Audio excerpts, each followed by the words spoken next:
O Departamento de Cultura está no Teatro Nacional, Casa de Cultura, e nós estamos muito contentes de estar parado uma grande estreia, uma prima bailarina, Charlotte Van Doren, que recentemente na New York International Dance Academy ha ganho um prêmio e 3 scholarships que me proposto para se estudar na Canadá, na Cleveland, Ohio e na Eslovênia, que está Europa na este, e nós estamos muito orgulhosos dessa aqui, para sobre a Kozlov Dance Academy, está formando nos funcionários de terreno de ballet clássico, que é muito importante.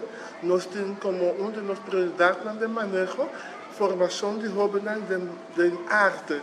A disciplina de ballet é uma arte sumamente específica, de hobby clássico é muito importante, como está de hobby disciplina. Nós estamos aqui, a Frau aqui de Charlotte Van Doren, então um exemplo hobby bonito de saque, e de nome do Departamento de Cultura, do Ministério de Cultura, me chamo Adriana, e senhor Kozlov, danke, papier, e bonito trabalho que você está fazendo no último década aqui na Aruba, está de grande valor para nós jovens de nossa formação.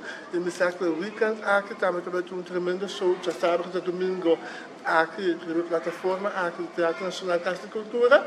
E muito agradecido por muito trabalho. E é um honor de portar parte e portar experiência e bonita êxito aqui. Deus abençoe a você, mas danke. E de Charlotte, Danke.